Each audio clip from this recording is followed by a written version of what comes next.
उद्देश्य, ठीक है, इसके अलावा सूत्र, इसके अलावा सिद्धांत। शिक्षण है क्या आखिर? शिक्षण सीखने और सिखाने वाले के बीच की एक क्रिया है। कहीं ना कहीं कोई चीज़ हम सीखते हैं और किसी न किसी से सीखते हैं। ऐसा कोई ज़रूरी नहीं है कि हम शिक्षा किताबों से ही ज्ञान करें, अर्जित करें। यह कहीं और माध्यम से भी हो सकता है। समाज में हम देखकर भी शिक्षा ग्रहण कर सकते हैं, दूसरे की हम नकल भी कर सकते हैं। यानी हम शिक्षण जो है कई प्रकार से ग्रहण कर सकते हैं। उसके बारे में आज हम चर्चा करेंगे, उसके बारे में आप लोग ध्यान दीजिएगा। तो शिक्षण क्या है? सीखने में सहायता करता है। शिक्षण जो है यह क्या करता है? सीखने में सहायता करता है। आप देखेंगे जो भी शिक्षण प्रक्रिया होगी कहीं ना कहीं वह क्या करता है? सहायता करता है। आपको वहाँ तक नहीं पहुँचा सकता है कि जहाँ आप जाना चाहते हैं। एक आपको क्या करता है? एक मार्ग दिखाता है, एक सहायता करता है। आपको उसी मार्ग पर क्या होता है? चलना होता है। आप उस मार्ग पर अच्छे से चलेंगे तो कहीं ना कहीं आपको सफलता ज़रूर प्राप्त होगी। लेकिन प्रत्येक व्यक्ति आप देखेंगे कहीं ना कहीं अपने अनुभव, अपने विचार, इससे भी कुछ ना कुछ क्या करता है? सीखता रहता है। आप इसमें अब अनुभव सबसे ज़्यादा महत्वपूर्ण योगदान देता है। आप देखेंगे कोई भी व्यक्ति, आप छोटा बच्चा है, आप बाल विकास में होता क्या है? बाल विकास का मतलब होता है कि जन्म से पहले से ही उसकी जो भी क्रियाएँ होती हैं, बाल विकास जो विकास होता है वह शुरू हो जाता है। लेकिन जो अनुभव होता है शुरू में तो नहीं ना आ जाएगा। अनुभव क्या है? जैसे जैसे उम्र बढ़ती जाएगी, आप क्रियाएं करते जाएंगे, अनुभव भी आपकी क्या होगी? बढ़ती जाएगी। कहीं ना कहीं आप देखेंगे बहुत सारे मनुष्य ऐसे होते हैं, अनुभव के ही आधार पे बहुत सारी चीज़ों के बारे में आपको बता देते हैं। आप बहुत सारे बच्चे हैं, आप देखेंगे बहुत सभी लोग तो पढ़े नहीं हैं। शिक्षा दर आप देखेंगे कि बहुत सारे राज्यों में अच्छा है, लेकिन आप बहुत सारे राज्यों में जाएंगे तो कहीं ना कहीं वहाँ का शिक्षा स्तर बहुत ही निम्न है। लेकिन जो वहाँ के बुजुर्ग व्यक्ति होते हैं, जो अनुभवी व्यक्ति होते हैं, उनको पता होता है कि शिक्षा क्या है, उसके मतलब क्या हमारे जीवन में उसका क्या योगदान है। ठीक है, तो आप क्या क्या वो शिक्षित हैं तभी बता पाएंगे? नहीं, वो अपने अनुभव से बता रहे हैं कि अगर हम शिक्षित हो जाएं तो कहीं ना कहीं क्या होगा कि हमें समाज में, अपने परिवार में, अपने रहन सहन के तरीक़ों में हम परिवर्तन कर सकते हैं, हम आगे जा सकते हैं, देश को आगे बढ़ा सकते हैं शिक्षा के द्वारा। ठीक है, तो इसी में चलता है। लेकिन आप देखेंगे समय बीतता है, समय बीतता जाता है तो शिक्षा का अर्थ भी बदलता जा रहा है। पहले क्या था शिक्षा का अर्थ, आज क्या है? अगर हम इसके बारे में तुलना करें, कहीं ना कहीं आप देखेंगे कि ज़मीन आसमान का फ़र्क दिखेगा। पहले आप देखेंगे वैदिक काल, प्राचीन काल में चले जाएंगे तो शिक्षा का क्या उद्देश्य था? बालक अपना घर परिवार छोड़ के शिक्षा ग्रहण करने कहीं ना कहीं जंगलों में जाता था, वहाँ अपने गुरु जी की सेवाएं करता था। उसके अलावा भी कोई कार्य था क्या? कोई कार्य नहीं था। उनकी सेवा करना, उनके लिए भोजन पानी की व्यवस्था करना, उनके लिए आप देखेंगे कि वैदिक काल में क्या था? ऐसे ऐसे बड़े बड़े बिल्डिंग हुआ करते थे क्या? नहीं थे। आप पेड़ के नीचे बैठकर क्या होती थी? पढ़ाई होती थी। लेकिन क्या था? शिक्षक और बच्चे के बीच में एक स्नेह पूर्ण क्या था? मतलब व्यवहार था उनका। गुरु और शिष्य क्या थे? एक दूसरे से घनिष्ठ संबंध रखते थे। इसी पर आप देखेंगे बहुत सारे मनोवैज्ञानिकों ने अपने अपने विचार दिए हैं शिक्षण पे कि क्या क्या दिए हैं। इस पर बहुत ज़्यादा ज़रूरी है। कहीं ना कहीं आपके प्रश्न में भी ये चीज़ें देखने को मिलती हैं कि किस वैज्ञानिक ने क्या कहा है। आजकल लोकल चीज़ें तो सबको पता है, ये वाला पढ़ लिए हैं, ये वाला, लेकिन आप देखेंगे संख्या इतनी बढ़ गई है एग्ज़ामों में, कंपटीशन में, कि क्वेश्चन भी उसी के अनुसार कहीं ना कहीं आप देखेंगे उसका लेवल ऊँचा होता जा रहा है। बहुत सारे अभी पेपर हुए हैं हाल ही में, आप PCS वगैरह का देख लीजिए, अब जूनियर एडेड का पेपर आप देखे होंगे। ठीक है, कहीं ना कहीं उसका लेवल पहले की अपेक्षा कहीं ना कहीं बहुत ऊंचाइयों पर पहुंच चुका है। तो आपको मेहनत उसमें करने की ज़रूरत है, अच्छी अच्छी चीज़ें उसमें देखना है, आपको कहीं ना कहीं पहले से ज़्यादा मेहनत करनी पड़ेगी। तो कुछ मनोवैज्ञानिकों ने कुछ कहा है, देख लेते हैं क्या क्या उन लोगों ने कहा है। एक का नाम है स्मिथ। स्मिथ महोदय ने शिक्षण के बारे में क्या कहा है? ये देख लेते हैं। इन्होंने क्या कहा है शिक्षण जो है उद्देश्य केंद्रित क्रिया है। शिक्षण जो है, शिक्षण उद्देश्य केंद्रित प्रक्रिया, यानी जो भी शिक्षण हम कर रहे हैं उसका कहीं ना कहीं कुछ क्या है, उद्देश्य है। बिना उद्देश्य के हम तो कहीं रास्ते पे नहीं चलते हैं, तो ऐसे शिक्षण का बिना उद्देश्य से कोई संबंध ही नहीं हो सकता। बिना उद्देश्य का शिक्षण हम ग्रहण ही नहीं कर सकते हैं। कुछ ना कुछ कहीं ना कहीं हमारा उद्देश्य क्या है, हमें परीक्षा में बैठना है, हमें एग्ज़ाम क्वालिफाइड करना है, ये हमारा उद्देश्य है। बहुत सारे लोग होते हैं अपने ज्ञान में वृद्धि के लिए शिक्षण करते हैं, बहुत सारी चीज़ों की जानकारी के लिए शिक्षण करते हैं, ठीक है, लेकिन कहीं ना कहीं बिना उद्देश्य के शिक्षण नहीं होता, उद्देश्य ही होता है। दूसरा है मॉरिसन, एक व्यक्ति हैं जिनका नाम है मॉरिसन। इन्होंने क्या कहा है, मॉरिसन ने क्या कहा है इसके बारे में जान लेते हैं। इन्होंने कहा है जो शिक्षण है, क्या है, जो शिक्षण है यह परिपक्व व्यक्ति, यानी उसको सभी चीज़ों के बारे में जानकारी हो, परिपक्व व्यक्ति, और एक कम परिपक्व व्यक्ति, यानी एक जानकार व्यक्ति और एक ना जानने वाला व्यक्ति, उन दोनों के बीच में घनिष्ठ संबंध है, ठीक है। जो अधिक परिपक्व व्यक्ति होता है वह कम परिपक्व व्यक्ति को क्या करता है, शिक्षित करता है। क्या किसने कहा है, मॉरिसन ने कहा है। यानी जो परिपक्व व्यक्ति होता है और कम परिपक्व व्यक्ति होता है, दोनों के बीच में घनिष्ठ संबंध होता है, और जो परिपक्व व्यक्ति होता है वह कम परिपक्व व्यक्ति को क्या करता है, शिक्षित करता है। कहीं ना कहीं आप तो देखे नहीं होंगे, जिसके पास ज्ञान नहीं है वो भी क्या सिखा देगा, क्या नहीं सिखा पाएगा। जो ज्ञानी व्यक्ति होता है वही तो अज्ञानी व्यक्ति को शिक्षा देता है, वही तो सिखाता है। तो इन्होंने वही बात कहा है, मॉरिसन महोदय ने कहा है। इनके अलावा एक हैं बर्टन, इनका नाम है बर्टन। बर्तन ना समझ लीजिएगा, खाना खाने वाला बर्तन, ये बर्टन है। नाम तो बड़े अजीब होते हैं, क्योंकि अपने देश के तो है नहीं ये सब, कहीं ना कहीं कोई फ्रांस का है, कोई जर्मनी का है, कोई ऑस्ट्रेलिया का है, कोई फिलीपींस का है, कहीं ना कहीं, और उनके नाम तो आप देखते हैं कैसे होते हैं, अजीब होते हैं। तो इन्होंने क्या कहा है, शिक्षण अधिगम हेतु प्रेरणा, पथ प्रदर्शन व प्रोत्साहन है। इन्होंने क्या कहा, शिक्षण जो है प्रेरणा हेतु, प्रेरणा, पथ प्रदर्शन एवं प्रोत्साहन है। यानी जो भी शिक्षण की प्रक्रिया है वह प्रेरणा के लिए पथ प्रदर्शन का कार्य करता है, और वह क्या देता है, हमें प्रोत्साहित करता है। कहीं ना कहीं जब आप प्रोत्साहित होते हैं तो कोई भी कार्य आप करने में अधिक रुचि लेते हैं, और उसको करने में जब अधिक आप रुचि लेंगे कहीं ना कहीं आपको सफलता अधिक से अधिक मिलने का चांस होता है।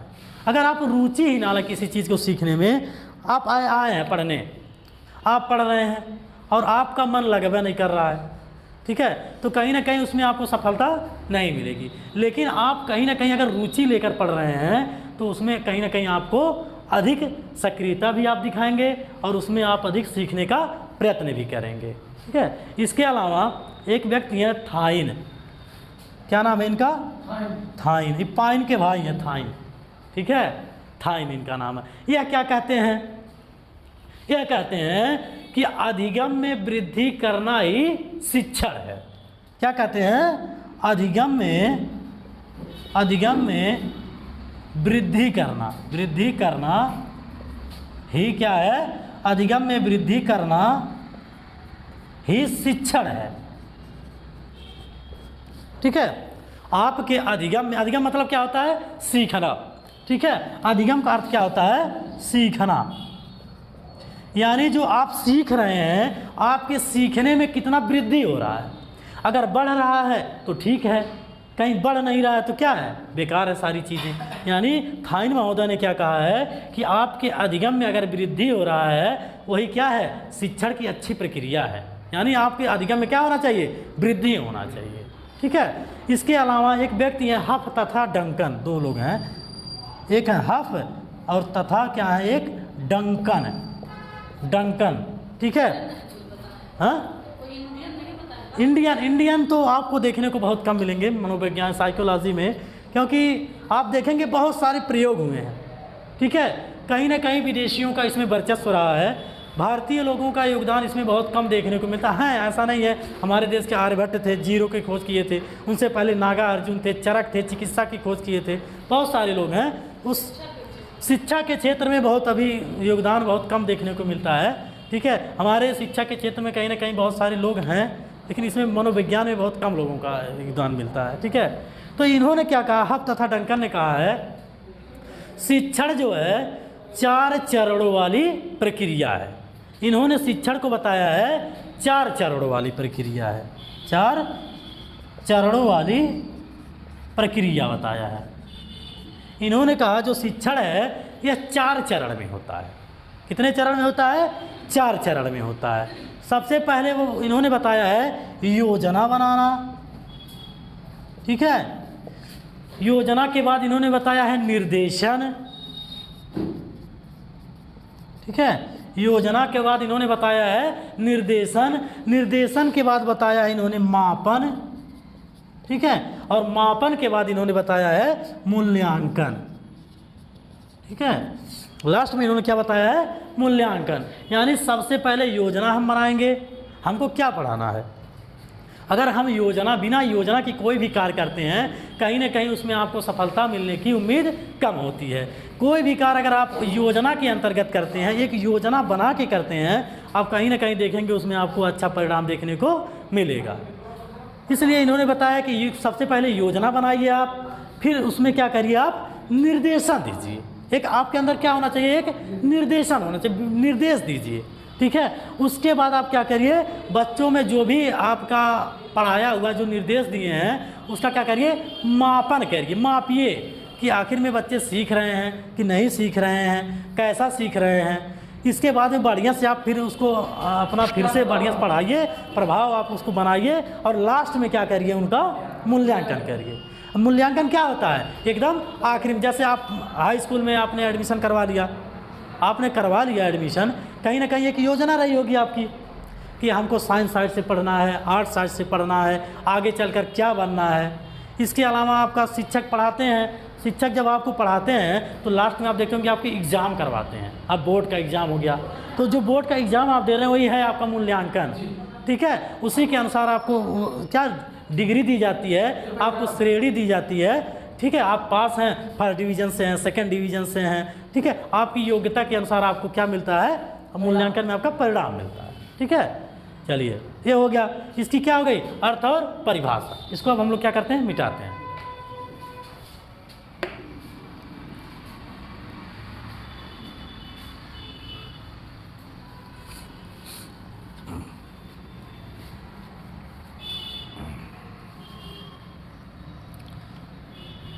चलिए, अब हम लोग देखते हैं शिक्षण के उद्देश्य। शिक्षण के उद्देश्य क्या हो सकते हैं। शिक्षण के उद्देश्य आपके जीवन में क्या है, शिक्षण का उद्देश्य कुछ ना कुछ तो उद्देश्य होगा, नौकरी पाना, ठीक है। कहीं ना कहीं आपका यही उद्देश्य है कि हमें क्या करना है, नौकरी पाना है, ठीक है। तो कहीं ना कहीं शिक्षा से इस शिक्षण का उद्देश्य निहित होता है। आप शिक्षण का तो आपका उद्देश्य हो गया, लेकिन बिना शिक्षा के आप नौकरी पा जाएंगे क्या, नहीं। उसके लिए आपको शिक्षा ग्रहण करना होगा। इसके अलावा आप देखेंगे कुछ उद्देश्यों का निर्माण करना होगा आपको। कहीं ना कहीं कुछ उद्देश्य आपके होंगे, आप उद्देश्य का जब तक निर्माण नहीं करेंगे आप नौकरी नहीं पा सकते हैं। आपको शिक्षा पाना है, शिक्षा के द्वारा नौकरी पाना है, तो क्या आपका उद्देश्य होना चाहिए, उद्देश्य यही होना चाहिए हमें अच्छी से अच्छी शिक्षा ग्रहण करनी चाहिए, ठीक है। ये आपका क्या होना चाहिए, एक उद्देश्य होना चाहिए। जिस प्रकार शिक्षा का उद्देश्य सृजनशील होता है, क्रियाशील होता है, उसी प्रकार क्या होता है, उसका मूल्यांकन भी होता है। कहीं ना कहीं आप देखेंगे लास्ट में आपका मूल्यांकन उसी आधार पे होगा जिस आधार पे आप उसका क्या करेंगे, शिक्षा ग्रहण करेंगे। आपका बिना मूल्यांकन के तो आपको कोई नौकरी नहीं देगा, मूल्यांकन तो सबसे पहले करेगा। इसलिए आप देखेंगे हर कोई भी आप छोटे से छोटा मतलब कोई भी भर्ती कहीं भी आप जा रहे हैं, आप प्राइवेट जॉब में जा रहे हैं, प्राइवेट स्कूल में पढ़ाने जाइए, वहाँ भी आपका मूल्यांकन करते हैं, कहते हैं कि अच्छा है, इंटरव्यू आपका पहले लेंगे, आपकी डिग्री देखेंगे, क्या योग्यता है आपकी, उसके आधार पे ही तो आपको रखते हैं, कि ऐसे किसी को भी रख लेंगे, नहीं रखेंगे। ठीक है, तो इसके लिए बहुत सारे उद्देश्य हैं। जैसे आपका क्या उद्देश्य है, आपको तो यहाँ मनोविज्ञान में बताया गया है आपको बालकों का विकास करना है, जो बालक हैं उनका विकास करना है। तो कैसे करेंगे बालकों का विकास, तो कैसे क्या उद्देश्य आपका होगा शिक्षण के प्रति, बालकों के उद्देश्य के लिए। तो इसके बहुत सारे मनोवैज्ञानिकों ने अपने अपने बहुत सारे उद्देश्य दिए हुए हैं, उनमें कुछ उद्देश्य हैं, उसके बारे में हम लोग जान लेते हैं। जैसे बालक को उसके जीवन से संबंधित उद्देश्यों को ज्ञान कराकर, यानी बालक को उसके जीवन से संबंधित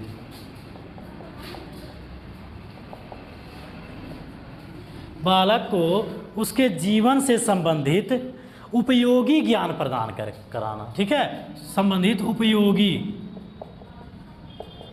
ज्ञान प्रदान कराना, यानी क्या है, आपका कर्तव्य है, आप एक अगर अच्छे अध्यापक हैं, आप एक टीचर हैं, तो आपका कर्तव्य है कि बालक को क्या करें, उसके जीवन से संबंधित, उसके जीवन से जो भी चीज़ें संबंधित हो। जैसे आप शिक्षक हैं तो आपको क्या करना चाहिए, जो भी ज्ञान है उसके जीवन से रिलेटेड आपको जोड़ना चाहिए। कहीं ना कहीं जो वातावरण, जिस वातावरण में बालक रहा होता है, अगर उससे रिलेटेड आप चीज़ें उसको बताते हैं, कहीं ना कहीं आप देखेंगे उसमें उससे अच्छा परिणाम आपको देखने को मिलेगा। ठीक है, या मान लीजिए अभी कोई बालक आ गया, गाँव से आ गया, कहेंगे नहीं ऐसा है कि तुमको हम अंग्रेजी में बताएंगे, अंग्रेजी में सीखो। अब क्या करेगा बेचारा, हो अंग्रेजी तो जानता ही नहीं है। तो क्या करना चाहिए, उसके जीवन से संबंधित, यानी उसके जीवन से रिलेटेड चीज़ें होनी चाहिए, जो उससे उसके जीवन पर बीता हो। ठीक है, वहाँ से जोड़ना चाहिए। ठीक है, और इसके अलावा बताया गया है बालकों को सीखने के लिए प्रेरित करना चाहिए। दूसरा बात बताया गया है बालकों को सीखने के लिए प्रेरित करना चाहिए। क्या करना चाहिए, प्रेरित करना चाहिए। जब तक आप बालकों को सीखने के लिए प्रेरित नहीं करेंगे, कहीं ना कहीं आप देखेंगे बच्चा सीखने में रुचि नहीं लेगा। ठीक है, जब आप बच्चों को प्रेरित करेंगे, ज़्यादा से ज़्यादा प्रेरित करेंगे, कहीं ना कहीं आप देखेंगे बच्चा प्रेरित, कहीं ना कहीं आप कोई बच्चा नौकरी के लिए आ रहा है, कहीं ना किसी को देखकर सीखा है, किसी को देखकर प्रेरित होता है, कहीं ना कहीं वो पिक्चरों में देखा हो या अपने रियल लाइफ में किसी अपने आसपास पड़ोस के लोगों को देखता है। आप देखेंगे बहुत सारे लोग ऐसे होते हैं, अगर एक गांव में कोई नौकरी पा गया तो उस गांव के लोग क्या करते हैं, उससे देखकर उससे सीखने का प्रयास करते हैं कि अगर यह पा गया है तो क्यों ना हम ऐसा प्रयास करें, हमको भी नौकरी मिल जाए। कोई आर्मी में चला जाता है लड़का एक गांव का, उस गांव के सारे लड़के क्या करते हैं, तैयारी करना शुरू कर देते हैं, ताकि क्या हो, वो अभी मतलब क्यों करते हैं, कहीं ना कहीं प्रेरित होते हैं उस बच्चे के प्रति। वो देखते हैं कि वो बच्चा क्या करता था, सुबह उठता था, दौड़ने जाता था, व्यायाम करता था, तो वो लोग भी क्या करते हैं, सेम वही क्रियाएं दोहराना प्रारंभ कर देते हैं। तो कहीं ना कहीं उस बच्चे से क्या होते हैं, प्रेरित होते हैं। ठीक है, इसके अलावा बताया गया है बालक की मानसिक क्षमता का विकास करना चाहिए। तीसरा बताया गया है बालक का मानसिक क्षमता का विकास करना चाहिए। यानी जो भी बालक की मानसिक योग्यता है, मानसिक क्षमता है, उसमें आपका कर्तव्य होना चाहिए, उसमें विकास करे। कोई बालक आया है, उसको पहाड़ा गिनती वही शुरू में जो आ रहा है वही लास्ट तक वैसा रह गया, तो उसका विकास हो पाएगा क्या, नहीं हो पाएगा।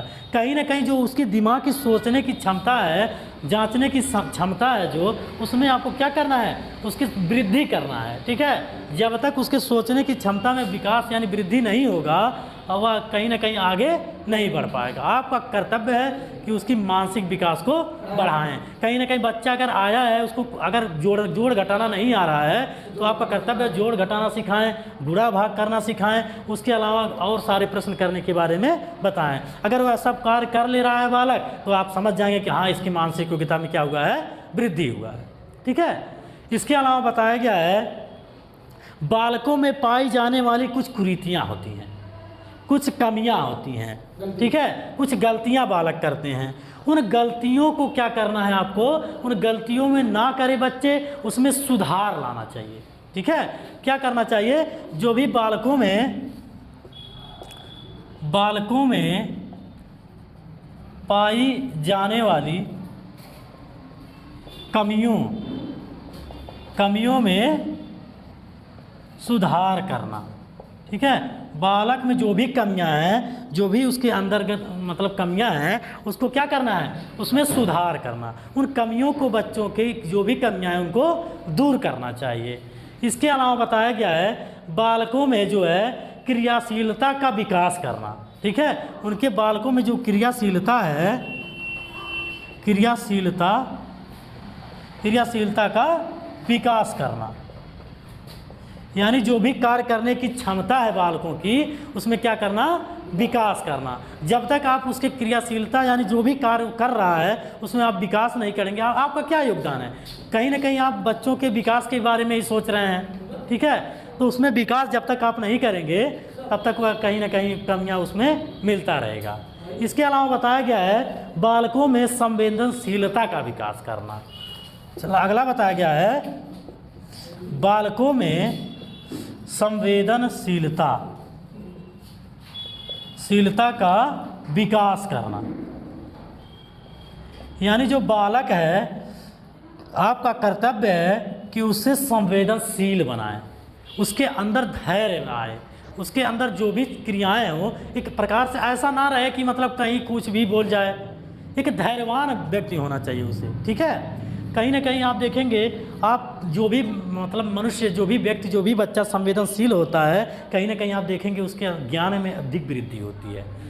एकदम अगर संवेदनशील, आप कहीं ना कहीं क्लास में बैठ रहे हैं, आप इधर उधर देख रहे हैं, या कहीं भी दिमाग पढ़ाई यहाँ हो रहा है, इधर उधर देख रहे हैं, संवेदनशील नहीं है, तो कहीं ना कहीं आप सीखने में कहीं ना कहीं असमर्थ हो जाएंगे। अगर वही बच्चा, उसका ध्यान एकदम संवेदनशील व्यक्ति हो गया, उसका ध्यान सिर्फ यही केंद्रित है, ठीक है, उसको फिर घर जाके दोहराने की ज़रूरत नहीं है कोई चीज़, क्योंकि बताया जाता है अगर आपको पढ़ना 1 घंटे पढ़िए, उसे क्या पढ़िए, एक अच्छे तरीके से पढ़िए, वहीं एकदम सब फाइनल कर दीजिए, ठीक है। फिर आपको क्या है, कठिनाइयों का सामना नहीं करना पड़ेगा, ठीक है। इसके अलावा बताया गया है बालकों के वातावरण के प्रति समायोजन की क्षमता में विकास करना चाहिए। जो बालक का वातावरण है, ठीक है, बालकों के वातावरण में उनको क्या करना चाहिए, समायोजन करने की जो भी समायोजन की, जैसे जो उनका वातावरण है, जैसे आप गांव में रह रहे हैं, गांव की भाषा अलग है, आप क्या बोलचाल में प्रयोग कर रहे हैं, आप क्या अपने आसपास पड़ोस क्या देख रहे हैं, अगर उस हिसाब से भी आप विद्यालय जाएं, जैसे आप हिंदी बोल रहे हैं, आप चले गए फॉरेन में पढ़ने, कहे नहीं बहुत बढ़िया स्कूल में इनका एडमिशन करवा दीजिए, का पता चल रहा है वहाँ हिंदी पे बैन है, ऐसा है हमारे स्कूल में हिंदी नहीं बोलना है आपको, हमारे स्कूल में सिर्फ अंग्रेजी चलता है, फ्रेंच चलता है, तो बच्चा क्या होगा, अपने रास्ते से कहीं ना कहीं भटक जाएगा, कठिनाइयों का सामना करना पड़ेगा उसे। 2-4 दिन ऐसे किसी तरह एडजस्ट करेगा, अगले आप 1-आध हफ्ते के अंदर देखेंगे वहाँ से भग जाएगा, अरे यहाँ से भी गया वहाँ से भी गया। तो उसमें बताया गया है बच्चों के वातावरण से उसका समायोजन स्थापित करना चाहिए। क्या करना चाहिए, स्थापित करना चाहिए, ताकि बच्चा क्या हो, वह अपने जो भी क्रियाएं हैं अपने अनुसार कर सके। ज़्यादा से ज़्यादा अपने बच्चे जो क्या है कि अपने अगर वातावरण से सम्मेलन मतलब मिला लेंगे तो कहीं ना कहीं उसमें बेहतर रिजल्ट आपको देखने को मिल जाए। तो उससे वातावरण से रिलेटेड चीज़ें होनी चाहिए, क्या बताया गया है। इसके अलावा बताया गया है बालकों में सृजनात्मक क्षमता का विकास करना चाहिए। बालकों में क्या करना चाहिए, सृजनात्मक क्षमता का, यानी बालक जो है सृजन करें, स्वयं कोई काम करें, सृजन करें। यानी बताया गया है बालकों में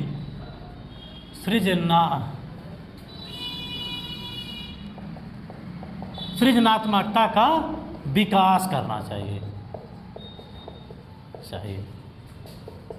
जब तक बालक स्वयं के द्वारा कोई काम नहीं सृजन करके करेंगे, कहीं ना कहीं आप देखेंगे उस तरह से नहीं सीख पाएंगे जिस तरह से सीखना चाहिए।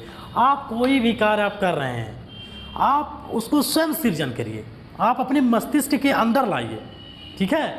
कोई भी कार्य अपने अगर द्वारा कर रहे हैं उसको तोड़िए फोड़िए इधर उधर करिए, कहीं ना कहीं आप उसके बारे में आप बढ़िया से पूर्ण रूप से जानकारी इकट्ठा कर सकते हैं। ठीक है, आप उसके अंदर रुचि जागृत करिए। सबसे पहले उसके लिए क्या करना होगा, आपको अंदर से अंदर क्या करना होगा, रुचि को जगाना होगा। जब तक आपके अंदर रुचि नहीं जागृत होगी आप कोई काम सृजनशील नहीं बन सकते। ठीक है, तो इतना चीज़ें हैं इसका उद्देश्य शिक्षण का। इसके अलावा आगे हम जानेंगे शिक्षण के सूत्र, शिक्षण के सूत्र के बारे में जाने, क्या सूत्र हैं शिक्षण के, इसके बारे में हम लोग जानेंगे।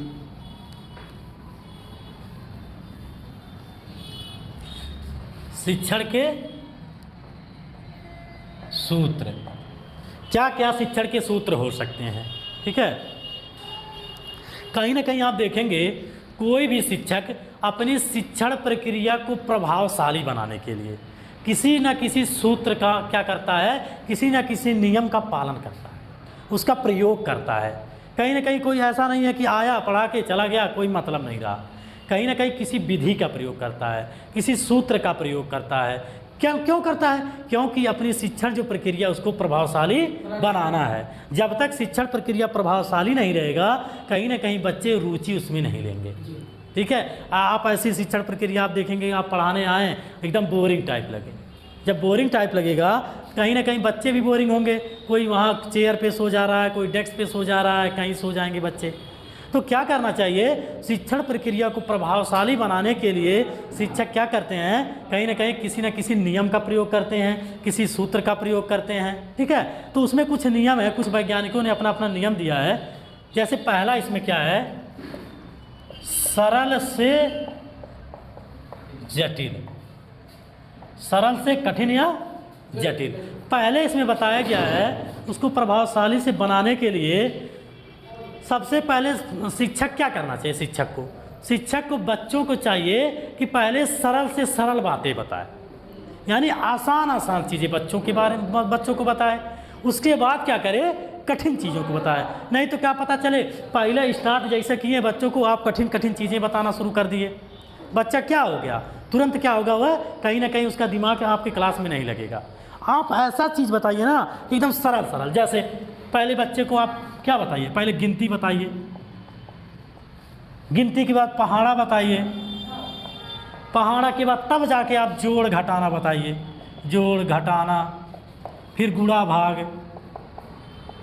तो कहीं ना कहीं आप एक क्रम से जब बताएंगे, पहले बच्चे को गिनती आ ही नहीं रहा है, पहाड़ा आ ही नहीं रहा है, आप दे दिए क्या करिए, ऐसा है गुणा भाग करो, गुणा भाग वाला क्वेश्चन दे दिए, तो क्या हो गया, कहीं ना कहीं उसके जीवन में कठिनाइयों का सामना आप देखेंगे एक के बाद आ जाएगा। लेकिन वही चीज़ें आप सरल चीज़ों से शुरुआत करेंगे। जैसे पहले कहीं ऐसा गिनती याद करना, गिनती पढ़ाएं, गिनती पढ़ा दिए, गिनती बच्चे को याद हो गया 1 से 100 तक। फिर गिनती से क्या करें, आप पहाड़ा पढ़ाएं, पहाड़ा याद हो गया तो कहीं ना कहीं जब गिनती और पहाड़ा याद हो जाएगा तो उसको जोड़ आप बताएंगे, तो क्यों ना कि इसी से रिलेशन होता है इन दोनों में, तो क्या करेगा, आसानी से सीख लेगा। जोड़ बताएंगे, घटाना बताएंगे, कहीं ना कहीं घटाना जोड़ धीरे धीरे करना सीख जाएगा। जब जोड़ घटाना करना सीख जाएगा तो कहीं ना कहीं आपका गुणा भाग भी धीरे धीरे सीख जाएगा। तो बताएगा कि एक क्रम से बताना चाहिए, पहले सरल चीज़ें बतानी चाहिए, उसके बाद क्या करना चाहिए, कठिन चीज़ों को बताना चाहिए। दूसरे नंबर पे आपका आता है ज्ञात से अज्ञात की ओर। दूसरे नंबर पे क्या आता है, ज्ञात से अज्ञात की ओर।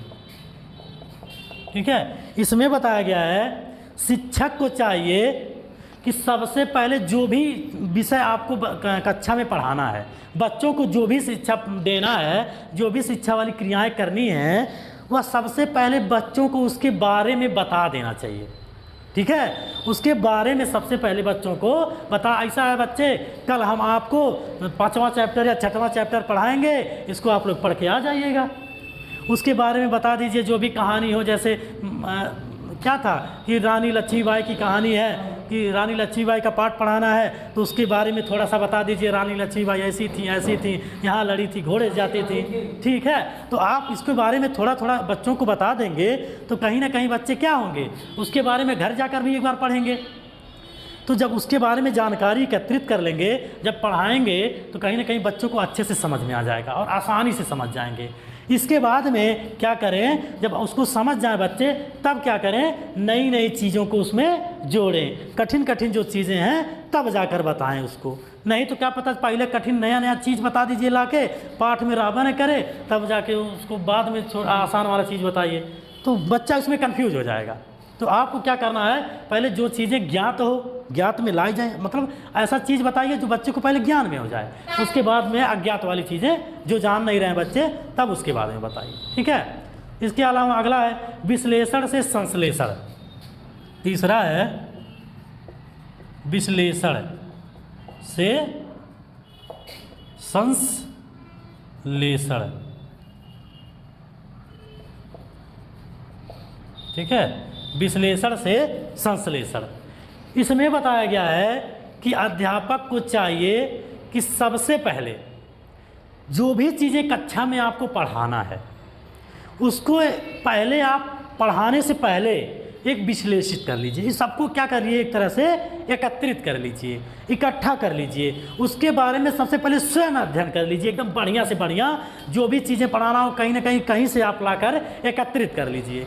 उसके बाद क्या करिए, आप संश्लेषित करिए, बच्चों के सामने उसको प्रस्तुत करिए। इससे क्या होता है, ऐसा आप करेंगे तो कहीं ना कहीं आपको क्या होगा, बच्चों को पढ़ाने में आपको आसानी होगी, सुविधा होगी, कहीं ना कहीं कोई चीज़ आप भूलेंगे नहीं, ठीक है। नहीं तो क्या पता चला हमको पढ़ाना है कुछ, आप एक दिन आए क्लास में घुसे पढ़ाना शुरू कर दिए, आपके पास कोई मटेरियल ही नहीं है, तो क्या होगा। अब ऐसा तो है नहीं आप अंतर्यामी है कि सब चीज़ याद ही रहेगा, मनुष्य है भाई, आपसे गलतियाँ हो सकती हैं, आप भूल सकते हैं, तो भूल कौन नहीं सकता है, सब भूल सकते हैं। तो आप क्या है, भूल जाएंगे तो क्या करेंगे वहाँ, तो फिर आपके अंदर दिक्कतें आ जाएंगी, परेशानियाँ उत्पन्न हो जाएंगी।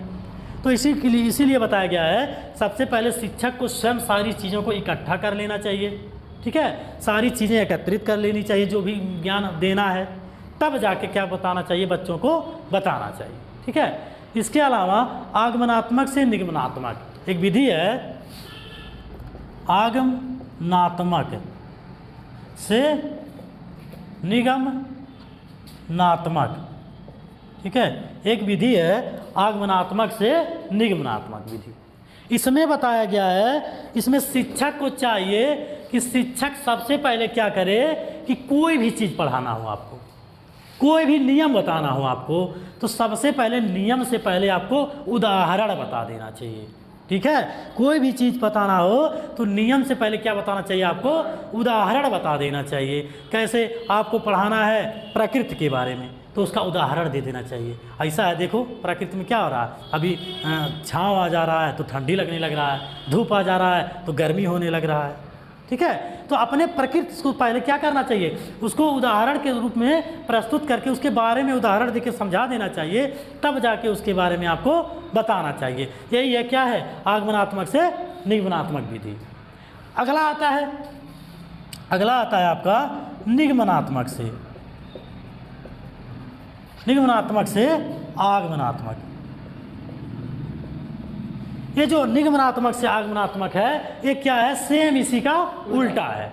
इसमें क्या था कि हम नियम से पहले उदाहरण बताने की बात कर रहे थे, इसमें क्या है, आपका उदाहरण से पहले नियम बताना होता है, नियम बताना है। जैसे अब इसमें क्या था कि उदाहरण, जैसे आपको संज्ञा पढ़ाना है तो संज्ञा में बता दिए, कलम है, एक किताब है, वस्तु स्थान के नाम से संज्ञा होता है तो बता दिए। लेकिन इसमें क्या, इसमें नियम बताइए पहले, बाद में उदाहरण दीजिए। जैसे मैथ का क्वेश्चन है तो पहले उसमें क्या होता है, नियम होता है, तो पहले वो बता दीजिए फिर जाके उसका उदाहरण दीजिए, ये बताया गया है, ठीक है। सेम इसका क्या होता है, उल्टा होता है, ठीक है। इसके अलावा कुछ चीज़ें और हैं, जैसे यथार्थपूर्ण से भावनात्मक। क्या है, अगला है यथार्थपूर्ण से भावनात्मक, ठीक है। यथार्थपूर्ण चीज़ों से क्या है, भावनात्मक की तरफ इसमें बताया गया है। तो इस पर आप देखेंगे इसका असाधारण प्रयोग किया जाता है, इस पर कहीं ना कहीं शिक्षण पे असाधारण बल का प्रयोग किया जाता है। आप देखेंगे कहीं ना कहीं आपको मिलेगा कि शिक्षक भौतिक सामग्रियों को इसमें बताया गया है, इसका आधार बालकों पर करें, जो भी भौतिक चीज़ें हैं पहले उसको लाएं। जैसे जो चीज़ें आपका उपलब्ध हो जाए प्रकृति में, वर्तमान में वास्तविक चीज़ें इसमें बताया गया है। वास्तविक चीज़ें आए फिर भावना वाला चीज़ लाएं। जैसे वास्तविक चीज़ें हैं, आप संज्ञा पढ़ाना हो, संज्ञा पढ़ाना हो आपको तो क्या है कि आप पहले देखिए संज्ञा, आपका चाक, कलम, किताब, पेन, ये आपका ब्लैक बोर्ड, वाइट बोर्ड हो गया, ये क्या है? यथार्थपूर्ण चीज़ें हैं जो आपको क्या है वर्तमान में दिखाई दे रही हैं। इसके बाद भावना वाली चीज़ें, जैसे आप भावनात्मक चीज़ें, जैसे धूप है, धूप आप देख सकते हैं क्या? आप उसको महसूस कर सकते हैं, ठीक है, महसूस कर सकते हैं। या हवा है, हवा को आप देख सकते हैं क्या? नहीं, आप उसको क्या कर सकते हैं? महसूस कर सकते हैं। पहले जो चीज़ें दिखाई दें यथार्थ में उसको बताइए, फिर बाद में क्या करिए, जो चीज़ें ना दिखाई दें, जो महसूस हो उसको बताइए। इसमें यह बताया गया है, ठीक है। चलिए आगे देखते हैं, ये क्या थे आपके, इसके सूत्र थे शिक्षण के। अब हम लोग देखेंगे शिक्षण के प्रक्रिया के सिद्धांत। अब देखेंगे क्या क्या सिद्धांत हो सकते हैं। आगे हम लोग देखेंगे शिक्षण प्रक्रिया के सिद्धांत।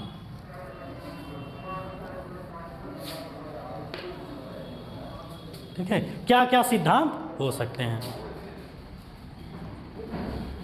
प्रक्रिया के सिद्धांत। ठीक है, यह चैप्टर हमने आप लोगों को पहले पढ़ा दिया है, आप लोग देखेंगे अपने नोट्स में देखेंगे तो यह चैप्टर हमने आप लोग को पढ़ाया है पहले से। आप लोग का समझ लीजिए 2 बार हो जा रहा है। बढ़िया से आप पढ़िए इसको, कहीं ना कहीं आप इसको अच्छे से याद भी हो जाएगा आपको। तो इसके कुछ सिद्धांत हैं, तो कहीं ना कहीं देखेंगे शिक्षण प्रक्रिया के सिद्धांत में बहुत सारे मनोवैज्ञानिकों ने, बहुत सारे शिक्षाविदों ने अपना अपना सिद्धांत दिया है। ठीक है, तो उन्हीं सिद्धांतों के बारे में सबसे थोड़े थोड़े जानेंगे। तो पहला सिद्धांत है निश्चित उद्देश्य का सिद्धांत। पहला क्या है? निश्चित उद्देश्य का सिद्धांत। निश्चित उद्देश्य का सिद्धांत हमने शुरू में ही बताया है, कहीं ना कहीं हर व्यक्ति का कुछ ना कुछ क्या होता है? उद्देश्य होता है, एक निश्चित उद्देश्य होता है। कहीं ना कहीं आप यहाँ पढ़ रहे हैं, आपका भी कुछ क्या है? उद्देश्य है। आपको परीक्षा में बैठना है, आपको अच्छी तैयारी करनी है, आपको एग्ज़ाम क्वालिफाइड करना, ये आपका उद्देश्य है। तो बताया गया है कहीं ना कहीं आप शिक्षण की प्रक्रिया का अगर कोई निश्चित उद्देश्य नहीं होता है तो आप उसमें सफलता प्राप्त नहीं कर सकते हैं। ठीक है, तो प्रत्येक कहीं ना कहीं इसमें देखेंगे अध्यापन कार्य से पहले कुछ शिक्षकों को कहीं क्या करना चाहिए? एक उद्देश्य निर्धारित करना चाहिए। ठीक है, एक क्या करना चाहिए? शिक्षकों को एक उद्देश्य निर्धारित करना चाहिए। कहीं ना कहीं देखेंगे आपका हर विषय का अपना अपना अलग महत्व होता है। ठीक है, कहीं ना कहीं आपका अगर उद्देश्य हो डॉक्टर बनने का, डॉक्टर बनने का आपका उद्देश्य हो और आप पढ़ रहे हैं क्या? आर्ट, इतिहास, भूगोल पढ़ रहे हैं, तो बन पाएंगे क्या? नहीं पढ़ पाएंगे, नहीं बन पाएंगे। ठीक है, तो आपको क्या पढ़ना पड़ेगा? साइंस पढ़ना पड़ेगा, साइंस पढ़ना पड़ेगा, तब जाके क्या बायोलॉजी वगैरह आप जब पढ़ेंगे तभी तो आप डॉक्टर बन पाएंगे। नहीं तो क्या पढ़ेंगे? इतिहास भूगोल पढ़ेंगे तो आप नहीं। लेकिन अगर आप एक तरह इतिहासकार बनना है तो आप साइंस पढ़ के इतिहासकार बन पाएंगे क्या? नहीं बन पाएंगे। उसके लिए आपको इतिहास भूगोल ये सब चीज़ें पढ़ना पड़ेगा। आप खगोल शास्त्र बनना चाहते हैं तो आपको भूगोल वगैरह बहुत सारी चीज़ें पढ़ना पड़ेगा। तो क्या होता है, हर विषय का कहीं ना कहीं अपना अलग महत्व होता है। ठीक है, तो आपका क्या होना चाहिए? एक निश्चित उद्देश्य होना चाहिए। ठीक है, तभी जब तक आपका एक निश्चित उद्देश्य नहीं रहेगा तब तक आप अपने लक्ष्य से भटकते रहेंगे। अगर आपका एक निश्चित उद्देश्य मिल जाएगा तो कहीं ना कहीं आप लक्ष्य को प्राप्त कर लेंगे। इसके अलावा दूसरा परस्पर संबंध का सिद्धांत। दूसरा है परस्पर संबंध का सिद्धांत। ठीक है, परस्पर क्या है? संबंध। कहीं ना कहीं आप देखेंगे कि यह सिद्धांत संबंध के आधार पर बनाया गया है। ठीक है, कहीं ना कहीं कोई भी कार्य आप कर रहे हैं, आपका अच्छा अगर संबंध नहीं रहे, आप देखेंगे कहीं ना कहीं शिक्षक और बच्चे का संबंध क्या होता है? परस्पर अगर अच्छा संबंध ना रहे तो क्या होगा? कहीं ना कहीं सीखने में कठिनाइयों का सामना करना पड़ेगा। शिक्षक कुछ बताए, बच्चा कुछ समझे, तो कहीं ना कहीं आप देखेंगे, दूसरे शब्दों में हम कह सकते हैं यह आगमनात्मक से निगमनात्मक प्रणाली के अंतर्गत आता है। यानी पहले उदाहरण फिर क्या है? नियम। तो आप एक चीज़ रख लीजिए, आगमनात्मक से निगमनात्मक, आगमनात्मक से जब निगमनात्मक में जाएंगे तो क्या होगा?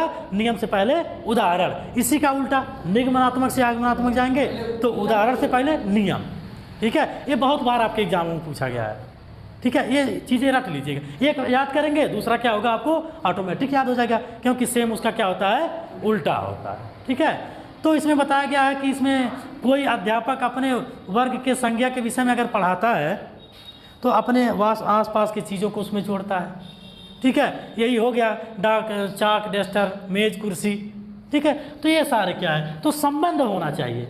कहीं ना कहीं आप संबंधित चीज़ें लाइए। जैसे आपको संज्ञा पढ़ाना हो, संज्ञा पढ़ाएंगे तो उससे रिलेटेड क्या संबंध है, किस चीज़ से संबंध आपका हो सकता है। आपका ये क्या मार्कर हो गया तो संज्ञा है कि नहीं है, इससे संबंध है। ये किताब हो गया, किताब भी क्या है, संबंध हो गया संज्ञा से। तो संबंध एक दूसरे से जोड़ना चाहिए, ये बताया गया इसके अंतर्गत, परस्पर संबंध। जब तक आप एक दूसरे से संबंध नहीं जोड़ेंगे तब तक आप सीखने में थोड़ा सा कठिनाइयों का सामना करेंगे। जैसे ही आप एक दूसरे से संबंध जोड़ देंगे कहीं ना कहीं आप उसमें अच्छा परिणाम आपको मिलेगा। इसके अलावा अभिप्रेरणा का सिद्धांत, तीसरा है अभिप्रेरणा का सिद्धांत। ठीक है, अभिप्रेरणा, ये अभिप्रेरणा क्या है।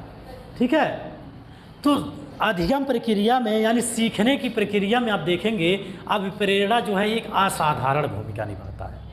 ठीक है, कहीं ना कहीं आप किसी भी चीज़ से अभिप्रेरित होते हैं, प्रेरित होते हैं, तो कहीं ना कहीं आप देखेंगे एक असाधारण रूप से आपका सीखने का जो मनोबल होता है कहीं ना कहीं आप ऊंचा होता है। कहीं ना कहीं व्यक्ति कहीं ना कहीं किसी न किसी से अप्रेरित होता है। आप पढ़ रहे हैं, किसी न किसी से आप प्रेरित होंगे। कहीं ना कहीं आप अपने अंदर झांके होंगे कि अगर हम नहीं पढ़ेंगे तो हमको क्या करना पड़ सकता है। आप जो नहीं पढ़े हैं आप देखे होंगे वो लोग करते क्या हैं। कोई रिक्शा चला रहा है, कोई कुछ कर रहा है, क्या है, शिक्षा का ही तो अभाव है। कोई जाकर पेंट कर रहा, लटक के उतने ऊपर बिल्डिंग से पेंट कर रहा है। तो आप देखे होंगे अगर हम पढ़ लिख के कुछ बन जाएंगे तो ये नहीं ना करना पड़ेगा। तो आप प्रेरित हो गए कि नहीं हो गए। कोई देखे हैं कुर्सी बैठ के ऐसे कलम से कर दिया, 50,000 उसकी महीने की कमाई हो गई, तो आप उससे प्रेरित हो गए, हाँ ऐसा हम भी करेंगे, हमको भी ऐसा मिलेगा। तो क्या है कि कहीं ना कहीं अप्रेरणा होना चाहिए। ठीक है, तो अप्रेरणा जो है एक दो रूप में होता है।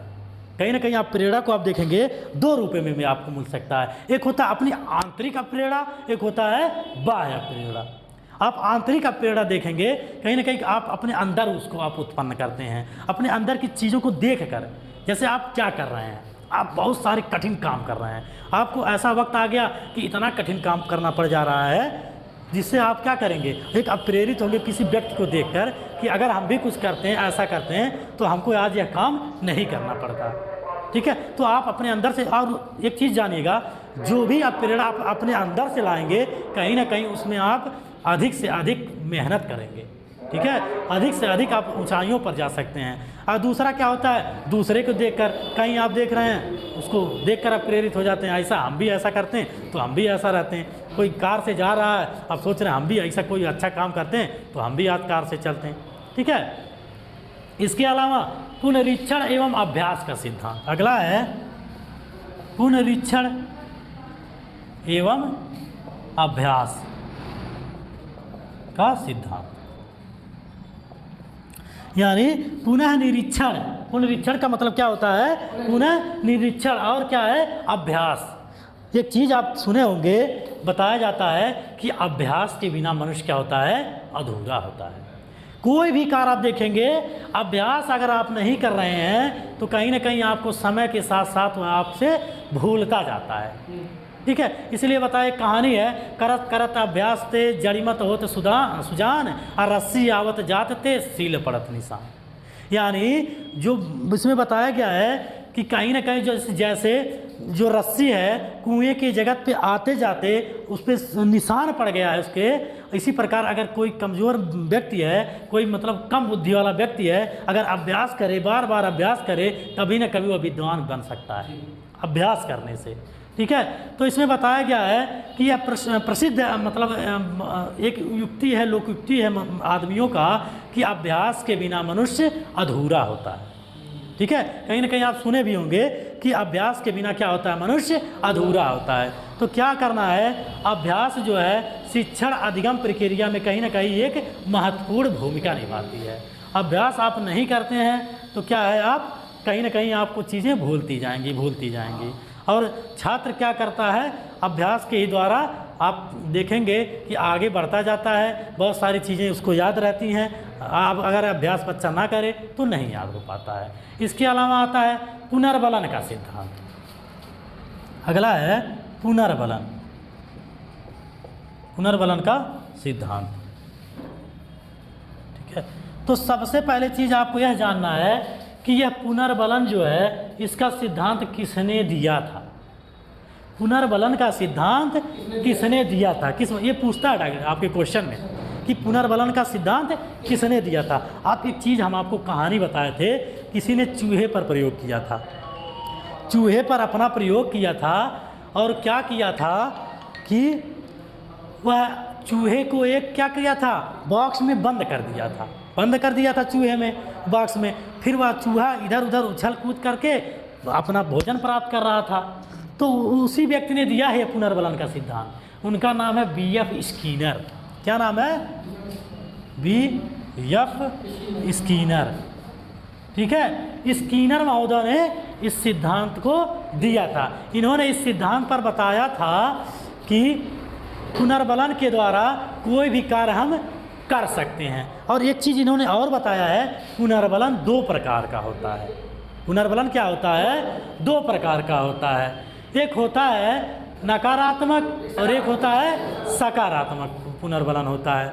जो नकारात्मक पुनर्बलन होता है आप देखेंगे दंड रूप में दिया जाता है, और सकारात्मक पुनर्बलन होता है आप इनाम देते हैं, शाबाशी देते हैं, उपहार देते हैं, इस आधार पर दिया जाता है।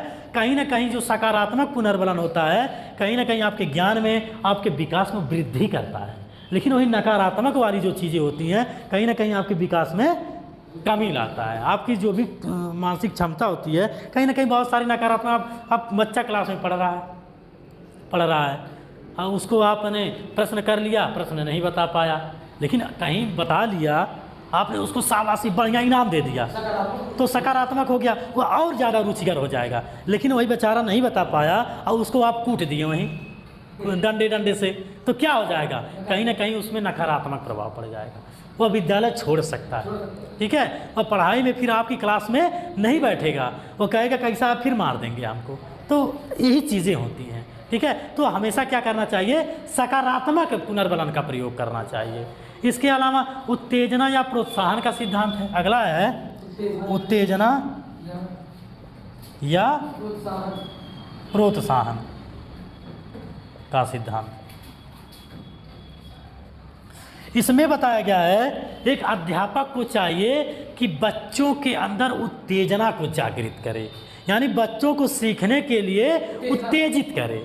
यानी जितना उत्तेजित, जितनी जो भी चीज़ें बताएगा उसके जीवन से रिलेटेड, ऐसा है कि कोई बच्चा घूम रहा है, आया टीचर ऐसा है तुम घूमो मत, उसके अंदर ऐसी ऐसी बातें बताए उसके जीवन से जोड़ के कि अगर तुम पढ़ लोगे तो क्या बन सकते हो, ये वाला पद हासिल कर सकते हो, इतना पैसा कमा सकते हो, ये कर सकते हो। कहीं ना कहीं उसके अंदर क्या होगा? उत्तेजना जागृत होगी।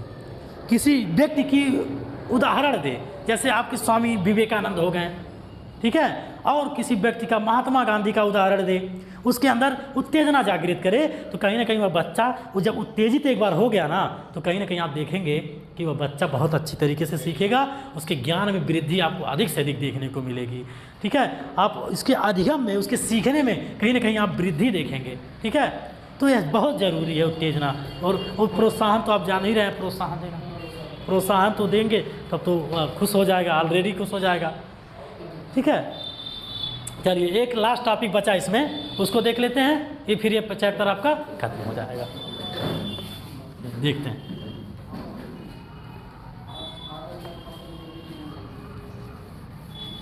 लास्ट क्या है? लास्ट है शिक्षण के आधारभूत कौशल। शिक्षण के आधारभूत कौशल। आपके शिक्षण जो भी शिक्षण, जैसे पढ़ने और पढ़ाने की जो प्रक्रिया वही है शिक्षण। यानी एक व्यक्ति क्या कर रहा है? ज्ञान दे रहा है, और एक व्यक्ति क्या कर रहा है? ज्ञान को ग्रहण कर रहा है, वही क्या है? शिक्षण है। तो क्या क्या कौशल हो सकते हैं यह करने के?